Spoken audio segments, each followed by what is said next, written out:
Islam Makhachev. He was always thought to be the guy that would come and carry the flag the moment Khabib walked away. He has done that and more. Tonight he can put himself in a place that nobody has ever been before with a victory. No UFC lightweight champion has successfully defended this belt 4 times in a row. That is in front of Makhachev here tonight. Oh, he's got to be careful with the darts here. Sunk up. That's tight. And still, Islam Makhachev, the most decorated lightweight champion of all time. Wow. The pound for pound king. We may be looking at the greatest lightweight of all time. It just makes you wonder who is in the 155-pound division that's even a compelling challenge. When I stay in 155, nothing excited me. I want to make history. You know, we have many UFC champions, but not many double champions. That's why everybody remember the name who is a double champs. To be pound for pound best fighter, to be double champion, you know. It's close to be greatest. MSG is a big fight, fighting pound for pound #1. It's a big challenge. Get a win over him, it's going to be a great moment for my career and my legacy. I'm excited to test myself against one of the best mixed martial artists in the world and take him out. With the showdown almost here, the MMA world is debating louder than ever before. Islam Makhachev and Jack Della Maddalena are just days away from colliding, and every analyst, former champ, and cage-side veteran has something to say about it. From breakdowns of Islam's suffocating control, to bold claims about JDM's precision striking, experts are split, and that's what makes this matchup so electrifying. Let's break down what they have to say. I'm taking JDM to win that fight. I think JDM, fought arguably a bigger version of Islam in Bilal Muhammad, and I think people are underestimating how good. And right in the middle of all those expert predictions, Din Thomas dropped one of the boldest takes of the bunch.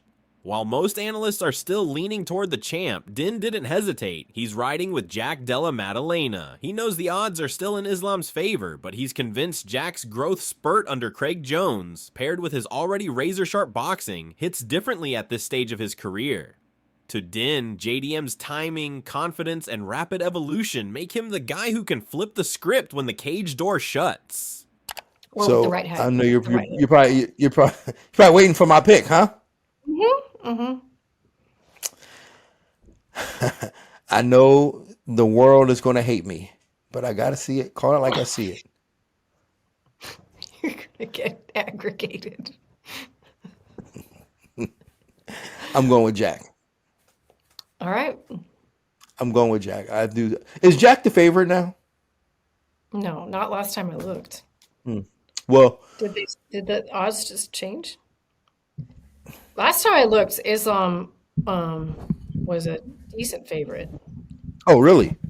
Yeah. Yeah, I'm going to go with Jack. I think that for the reasons I'm suggesting, and Jack is young too. If he was like an older fighter, I'd probably say that he wouldn't be able to pick up these new tricks. But when you start teaching a 29-year-old guy a bunch of new tricks, I mean, they're just like a kid in a candy store with this stuff. I think that, him working with Craig for as long as he has been, he's already been a clean boxer. I think that he wins this fight. And then you've got Michael Bisping, who refuses to throw out an easy, lazy pick. He describes this matchup as a razor-thin call, the kind of fight where both guys bring real danger in different ways. He points out that Islam has spent his entire combat career at this weight for a reason. Size, strength, and comfort in the division matter, especially when you're used to being the physically bigger man. Jack, on the other hand, clearly owns the edge on the feet, while Islam rules the grappling exchanges. But Bisping says the real swing factors aren't technical at all, but instead it's the mindset, the hunger, the preparation, the fire behind each man. In his eyes, the winner won't just be the sharper technician, but the one who shows up with the deeper drive when it gets gritty. Well, I'll put you on the spot because you're not calling these fights and I rarely get to ask you this. Do you think Jack wins or do you think Islam pulls this off? Again, it's a coin toss for me. I think Islam has a very, very good shot. I think Jack Della Maddalena has a very good shot, and I know I'm kind of sitting on the fence, but this is kind of how I see this fight. It all depends. I mean, there's a reason generally why fighters commit to a weight class. You know what I'm saying? And for the longest time, how old is Islam? He's 34 years old. Throughout the entirety of his combat sports career, when he was growing up, when he was doing combat sambo and then transitioning to MMA, he's always been this weight class. And that's been for a reason. And there are weight classes for a reason, because the guys are bigger and stronger and you don't have as much success when you're the smaller man, you know? So, and who knows, maybe his technique is that great. And on the feet, Jack's got an advantage. That's just a fact. In the grappling department, Islam has an advantage. That's also a fact. But then you start to look at the intangibles. You start to look into how bad does someone want it? How hard have they trained? You know, what is their kind of, you know, their fighting spirit, for want of a better, a cheesy line, but it's true, man. What makes them tick? Who are they? You know, and how badly are they going to prepare? Then you look into the fact that he trains with Khabib. Bisping added that training with Khabib's crew means Islam will show up fully dialed in, no shortcuts, no gaps. But he also stressed that Jack Della Maddalena earned this spot the hard way, and that's what makes the matchup so compelling. In the end, Bisping says he could justify picking either guy because this fight genuinely feels like a coin flip. You know, and you know they're going to leave no stone unturned. But Jack Della Maddalena isn't there by accident, and that's what this is what makes this such an incredible fight. Because honestly, I could make a choice either way, and it would literally be a coin toss. Randy Brown also shared the excitement when the matchup came up, calling it a banger and immediately siding with Jack Della Maddalena. He pointed out that Jack already dealt with a bigger, bulkier version of this style in Belal Muhammad, and people still sleep on how polished Jack has become. Randy loves JDM's pace, his scrambling, and the fact that he never stops working. He admits Islam will get his takedowns, but if Jack can pop back up and force Islam into extended striking moments, Randy sees real danger for the champ. In his view, if Islam's stuck trading for too long, those clean JDM shots will start finding a home. JDM and Makhachev, your thoughts on that fight? Oh, that's a great fight. That's a great fight. I think I'm taking JDM to win that fight. I think JDM, you know, fought arguably a bigger version of Islam in Belal Muhammad, and yeah, I think people are underestimating how good Jack is, and then also you see his development, man. He's developing good. You know, you see like he's gotten better from where he was, you know, and his scramble ability, everything doesn't stop moving. And I do think that if he can't take which he will get taken down at some point from Islam, but if it's not a factor, if it's not a thing where he can hold him there and he's able to get up and continue to work and then maybe get taken down again, but if he can get up and Makhachev is in a position where he's like, all right, well, I got to strike for some bit, he's going to be in trouble. He's going to be eating some shots, you know, because I don't see any world where, you know, the dude is going to be getting head kicked or something, you know what I mean, from Makhachev. You know, I don't see that, but you never know, bro. The fight game is crazy. And building on that, Bedtime MMA pointed out something fans often forget: size matters here. Islam might look huge and powerful heading into this move up, but JDM is naturally big and built for this division. He noted that this is Islam's first real jump in weight, and that kind of change can mess with your cardio and the way you prepare. To him, that unknown is part of what makes the matchup so intriguing. Both guys look dangerous. Both look locked in, and that's why this fight feels like it could explode in any direction. Yeah, he looks good. He looks big, eh? He looks fucking scary, man. So I'm excited for this fight, man, because JDM's big though. Like he's not. I don't think people realize that. You know, it's one thing talking about the stylistic matchup, but this is genuinely, you know, Islam going up to a different weight class for the first time in his career. So I think it's going to be very interesting to see how his cardio holds up, bulking up that much, like going up a weight class. I'm sure that changes how you train. But yeah, I'm super excited. It looks like a good fight. And rounding it out, Neil Magny added his own take on the matchup, saying JDM has a much better chance than people are giving him. He pointed to Jack shutting down Bilal Muhammad's wrestling as proof he can handle a pressure-heavy style, and believes fans get too used to seeing Islam dominate and automatically tie his success to Khabib's. Magny thinks that's a mistake. In his opinion, JDM has the tools, the timing, and the confidence to flip expectations and hand Islam a real shock on fight night. This fight, like, do you have a good feeling on who you think might win this one? Yeah, I mean, this is my unbiased opinion. I'm not just saying this because I'm in Australia, but I feel like JDM has a really good chance going into this fight. I mean, he's definitely proven himself being able to shut down the wrestling in his fight against Bilal Muhammad here most recently. And I think he's going to go out there and really shock a lot of people. I mean, I think a lot of people aren't giving him credit. You're accustomed to seeing guys like Islam win, and you're accustomed to associating his success with Khabib's success. But at the end of the day, those guys are two completely different fighters, and I think JDM definitely has the tools to go out there and shock a lot of people and beat Islam. Another man, Eugene Behrman, also backed the hype behind Jack. He said he's riding with JDM, not just out of regional loyalty, but because he genuinely sees a path to beating Islam. Behrman reminded everyone that Islam isn't untouchable. He's been stopped before, and Volkanovski already showed pieces of a workable blueprint in their first fight. In his view, the champ has vulnerabilities people gloss over, and with the right approach, Jack has every reason to believe he can crack the code. The next big fight in New York. You know Islam pretty well. You know, Volk's fought him twice. What is your feel on this one? And also, what do you think of the odds, man? Islam very heavy favorite going into this one. Okay, yeah, so, yeah, I mean, I was obviously backing Jack. Like, Jack's, you know, he's one of the boys from our neighborhood, so he's from our side of the world. And look, Islam, there's a blueprint for beating Islam. He's been knocked out before. And Volk's beaten him already. You know what I'm saying? People are going to come in the comments about that.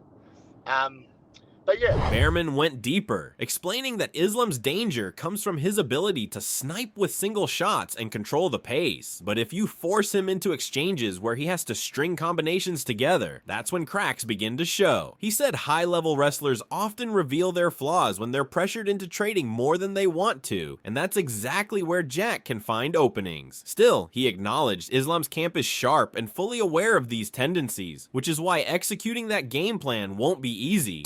There's a bit of a blueprint out there. Look, if you can, obviously it's a difficult thing to counter the wrestling, but Islam, you know, you'll find holes. What you have to do with Islam is you have to get him. He's very good at throwing one shot. He can pick you off and throw one shot very well.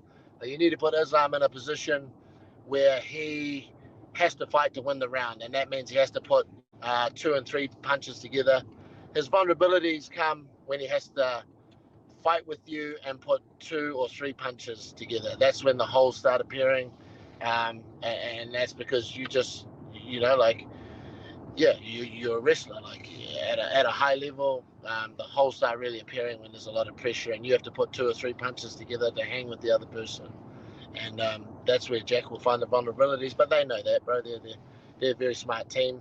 And Dan Hardy added another layer to the conversation, saying Jack Della Maddalena's future looks bright regardless of how the division shakes out, but he doesn't see Islam being the one to stop him. Hardy believes Islam remains the king of lightweight against anyone, yet moving up is a whole different battle. He's curious how Islam's frame reacts at welterweight, whether he stays sharp and efficient or carries extra bulk that drains his gas tank in a 5-round fight. Hardy pointed out that big jumps in weight can change a fighter's rhythm and physical feel. Just look at how different McGregor moved when he climbed divisions. For Hardy, that uncertainty is exactly why he leans toward Jack in this matchup. Yeah, it's a very interesting fight. I think Della Maddalena's got a bright future. I don't know whether he's going to hold the belt or, you know, he's going to lose it to another one of the top contenders and then pick it back up again. I don't think he's going to lose it to Makhachev, though. I think Makhachev holds the lightweight belt against anybody in the world, you know, on any day, you know, including Ilia Topuria. I don't think if he moved up, he would have much success against Makhachev. But Della Maddalena looked very, very sharp against Bilal. And I wonder what Makhachev would look like as a welterweight, you know, whether he would look as strong and as lean or whether he would look heavier and, you know, potentially gas himself out because he'd be stepping straight into a 5-round fight, wouldn't he? Why do you feel that he beats Islam? I just wonder what Makhachev would look like as a welterweight. You know, it is a big step up from one weight class to another, and you know he is big for this weight class. But I also, you know, McGregor's a good example of when you kind of shift through gears in weight classes. It changes the way that you move, right? And it also changes you. Hardy expanded on that idea, comparing how McGregor's whole presence shifted as he moved up in weight, razor sharp and wild at featherweight, then far more relaxed and heavier once he hit welterweight. He wasn't saying Islam would mirror that, but he emphasized that the strict discipline required to make 155 is part of what makes Islam so dangerous. Giving his body an extra 15 pounds of freedom could mean adding muscle he doesn't truly need, weight that might slow him down or drain him in a 5-round war. Meanwhile, Hardy sees JDM trending upward fast. He noted Jack showed flaws against Burns, then showed massive improvement against Bilal, and now, as champ, his growth is likely to accelerate even more with top talent flocking to help him. Hardy's excited to see where Jack goes from here, whether it's Islam, Ian Gary, or the rest of a stacked welterweight lineup. Kind of tone and your attitude, you know. McGregor as a featherweight was like feral and lean on the scales, but by the time he got to welterweight, he was like rubbing his belly and laughing, and you know it was a different kind of energy. And I'm not saying that would be, you know, Makhachev, of course, but you know, just sometimes the discipline that he would have to get him down to 155 and the extra conditioning he would do is partly what makes him so formidable. And I wonder if moving up to welterweight and giving himself that extra 15 pounds to kind of, you know, just be, he's going to gain some muscle mass or even some additional weight that he may not necessarily need and might actually impede him in a 5-round fight, especially because, you know, like you said, you know, Della Maddalena, you know, he showed some weaknesses in the Gilbert Burns fight. He showed some big improvements in the Bilal fight. You've got to think that trajectory is going to continue on and he's going to be better again the next time around. And obviously now with the confidence that he's the champion, you know, people can expedite their progress very, very quickly. And a lot of people will be coming to help him out. So I'm interested to see where he goes from here. But I certainly think there's some other fights in the welterweight division as well that'll be really interesting for him. And I know that Ian Gary's cool. Then you've got Punahele Soriano, who didn't bother with the stylistic theory. Instead, he went straight to personal experience. He remembered a session back when he was still a middleweight and Islam was a lightweight, and even then, Islam ran through him in the gym despite the size difference. For Puna, that memory says everything. In his mind, if Islam could handle a full-sized middleweight like that, moving up to meet Jack Della Maddalena isn't a problem at all. He's convinced Islam steps in and performs just fine. How do you think Islam Makhachev does moving up and fighting Jack Della Maddalena? Well, Now it's over to you. Who do you think walks out of New York with their hand raised? Does Islam's dominance carry into a new weight class? Or does JDM's momentum rewrite the story? Drop your prediction in the comments below. And if you're rocking with the breakdown, make sure to hit that sub button for more fight talk.